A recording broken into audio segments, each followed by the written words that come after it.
Hello friends, welcome to SM exam channel. तो कैसे हैं आप सभी की हाल चाल। आई होप कि आप सभी लोग अच्छे होंगे और अच्छे तरीके से एग्जाम की प्रिपरेशन कर रहे होंगे। दोस्तों, अगर हम इस जो चैनल एसएम एग्जाम चैनल के माध्यम से आप सभी को ऐसी ही अपडेट, वैकेंसी और एग्जाम की एनालिसिस करवाते रहते हैं।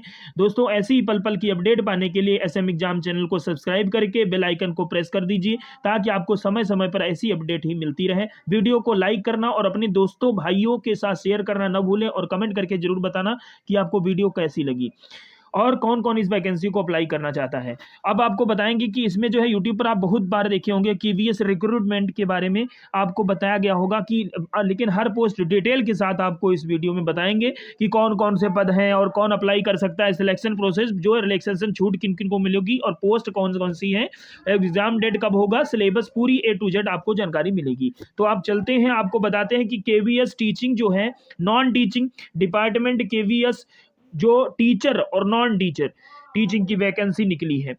आपको बताएंगे कि KVS का मतलब होता है केंद्रीय विद्यालय संगठन, जो जिसमें निकली है 13,404 पोस्ट, पद खाली हैं, और 13,404 पद जो हैं वो खाली पड़े हैं। और हु आर रिक्रूटेड, कौन कौन पद पर जो भर्ती हैं वो आपको बताएंगे अभी।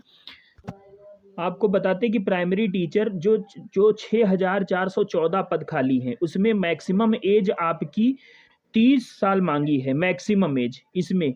और इसमें क्या योग्यता क्या होनी चाहिए इस पोस्ट के लिए, तो आपके पास ग्रेजुएशन डिग्री और 50% आपके ग्रेजुएशन डिग्री में मार्क होने चाहिए। आप और बीएड या एग्जाम पास, या तो फिर आपका पास 10+2 होना चाहिए। 10+2 में यानी कि 50% मार्क होने चाहिए, तो आप इस फॉर्म को भर सकते हैं।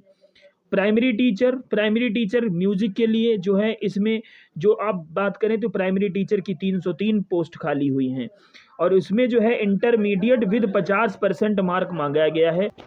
50% इसमें मांगा गया है, यानी कि इंटरमीडिएट ऐसी ये वैकेंसी है सिर्फ प्राइमरी टीचर म्यूजिक की। आपके पास म्यूजिक यानी कि संगीत के का डिग्री होना चाहिए, उसमें 50% इंटरमीडिएट में होना चाहिए विद मार्क्स, और विद इन डिग्री म्यूजिक, यानी कि म्यूजिक डिग्री आपके पास होनी चाहिए।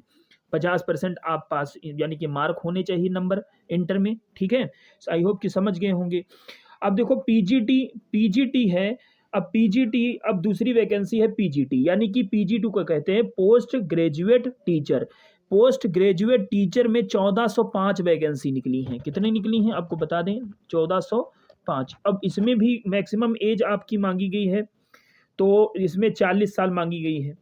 और post graduate in related subject with minimum, इसमें भी 50% मार्क, या आपके पास बीएड एग्जाम आपके पास कर लिए हो, तो आप PGT कंप्यूटर साइंस या बायोटेक्नोलॉजी आपके पास होना चाहिए सर्टिफिकेट, तब आप इस फॉर्म को फिल कर सकते हैं। टीजीटी का मतलब होता है कि ट्रेंड ग्रेजुएट टीचर। इसमें जो है 3,176 पोस्ट है। मैक्सिमम एज इसमें जो है अधिकतम 35 साल होनी चाहिए मैक्सिमम, ठीक है।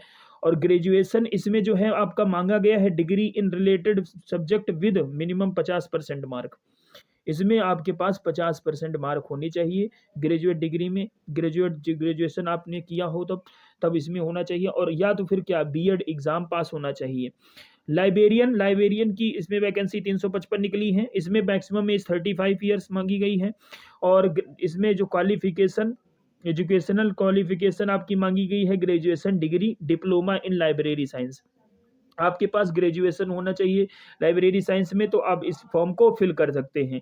फाइनेंस ऑफिसर के 6 पोस्ट है। इसमें मैक्सिमम 35 साल मांगी गई है। इसमें भी जो है 5 साल यानी कि 50% आपका कॉमर्स से जो है, कॉमर्स साइड से आप ग्रेजुएशन हो कॉमर्स साइड से, ठीक है, तब आप इस फॉर्म को, और 4 साल का एक्सपीरियंस या MCOM में 50% मार्क होने चाहिए, और 3 साल का एक्सपीरियंस। कहने का मतलब जो भी डिग्री होगी आपके 50% मार्क इंटर और ग्रेजुएशन में होने चाहिए, सीधे से बोले अगर। तो असिस्टेंट जो है इंजीनियर की 2 पोस्ट निकली है। इसमें आपका BA या BTech डिग्री सिविल इंजीनियर में होना चाहिए, प्लस 2 साल का एक्सपीरियंस होना चाहिए डिप्लोमा और सिविल इंजीनियर में, और 5 साल का, ठीक है। असिस्टेंट सेक्शन जो है ऑफिसर की वैकेंसी निकली है।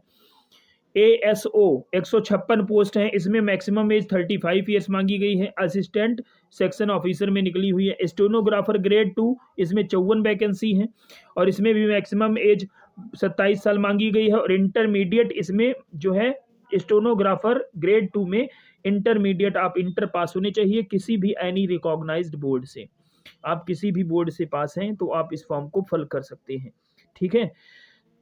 जीएसए, अब आपको बताते हैं जीएसए यानी कि जूनियर सेक्रेटरी असिस्टेंट, उसमें 702 पोस्ट हैं और इसमें भी आपका मैक्सिमम एज जो है 27 साल मांगा गया है। इंटरमीडिएट पास और जो है आप एनी रिकॉग्नाइज्ड बोर्ड, आप किसी भी बोर्ड से करे हो तो आप इस फॉर्म को अप्लाई कर सकते हैं। प्रिंसिपल इसी प्रकार से एसएसए यानी कि सीनियर सेक्रेटरी असिस्टेंट 300 जो है इस प्रकार से 322 पोस्ट हैं। और जो है vice principal 203, Hindi translator 11 post.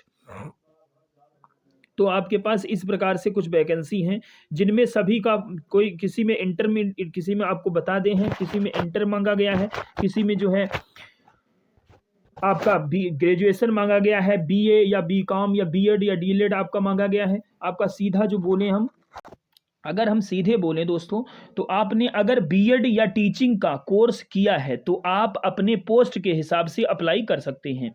जैसे आपको बताते कि स्टेनोग्राफर यानी कि अब आपको बताएंगे सिलेक्शन प्रोसेस पहला क्या होता है कि पहला रिटन होगा, उसके बाद आपका स्किल टेस्ट होता है, कंप्यूटर होता है।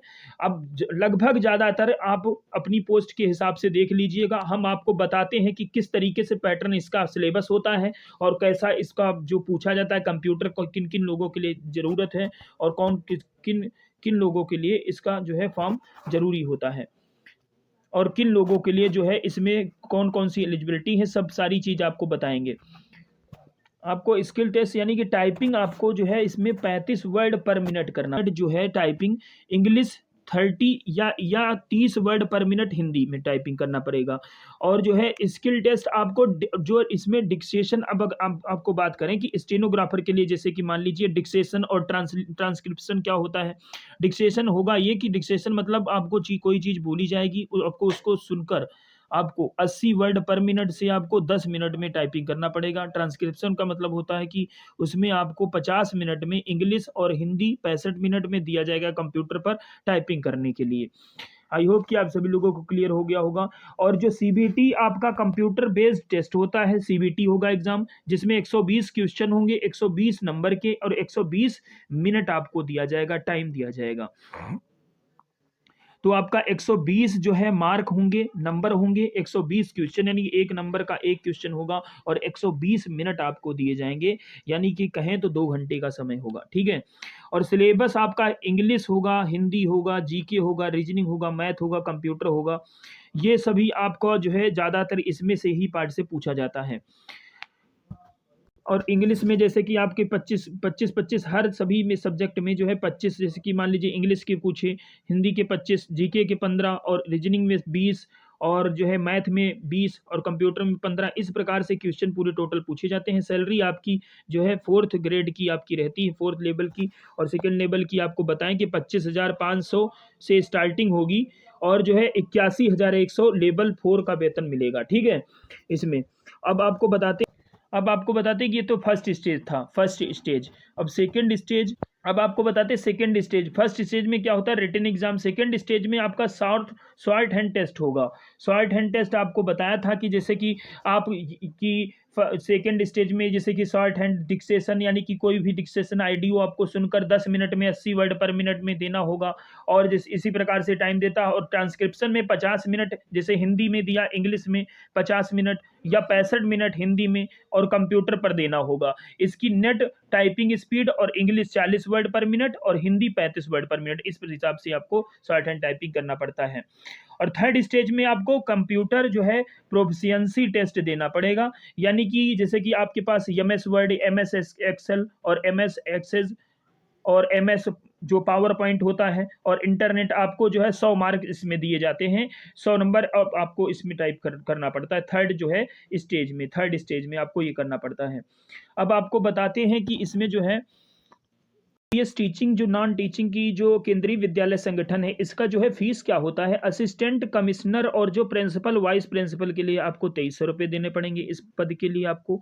और SSA जो होगा, स्टेनोग्राफर और GSA, उसके लिए आपको 1200 रुपये पेमेंट करना पड़ेगा। SSA जो होगा जिसे बोलते हैं सीनियर सेक्रेटरी असिस्टेंट, और जो JSA का मतलब होता है जूनियर जो है सेक्रेटरी असिस्टेंट के लिए आपको 1200 रुपये पे करना पड़ेगा। प्राइमरी टीचर जो होगा उसके लिए 1500 रुपये आपको पद के लिए जो है पोस्ट करना पड़ेगा, मतलब जो आप इस फॉर्म को फिल करेंगे। अदर पोस्ट के लिए 1500 रुपये। अगर आप SC ST PH हैं, दिव्यांग हैं, फिजिकल हैंडीकैप्ड, तो आपको देखो इसके लिए 0 पैसे, आपको कोई भी पैसा नहीं देना पड़ेगा फॉर्म फिल करने के लिए। और अगर हम इसकी बात करें कि फॉर्म अप्लाई डेट जो 5 दिसंबर से होना स्टार्ट हो गए हैं 2022, और जब ये 26 दिसंबर 2022 तक चलेंगे। और क्वालिफिकेशन आपका जो है इस प्रकार से, क्वालिफिकेशन आपका 10+2 एनी स्ट्रीम 50% मार्क होने चाहिए, और एज रिलैक्सेशन SC ST वालों के लिए 3 साल, OBC के लिए 5 साल। आप मतलब कहने का अर्थ ये है कि आप BEd या टीचिंग का कोर्स किया है तो आप अपने पोस्ट के हिसाब से इस फॉर्म को अप्लाई कर सकते हैं। आई होप कि आप सभी लोगों को क्लियर हो गया होगा। अब आपको बताते हैं कि इसमें जो पोस्ट होंगी, अगर आपको कोई भी पोस्ट आपसे जो अगर पूछना हो किसी के बारे में, फॉर्म फिल करने का कोई भी डाउट हो तो आप कमेंट करके पूछ सकते हैं। तो आई होप कि दोस्तों आपको वीडियो अच्छी लगी होगी। अच्छी लगी तो दोस्तों अगर चैनल पर नए हैं तो सब्सक्राइब कर लीजिए, अपने दोस्तों भाइयों के साथ शेयर करके, और वीडियो को लाइक जरूर कर देना दोस्तों, और कमेंट करके बताना। और फिर चलते हैं, मस्त रहिए, खुश रहिए, अपना ख्याल रखिए, अपने छोटे व बड़ों का सम्मान करिए। नेक्स्ट वीडियो में फिर मुलाकात होगी दोस्तों, तब तक के लिए जय हिंद, जय भारत।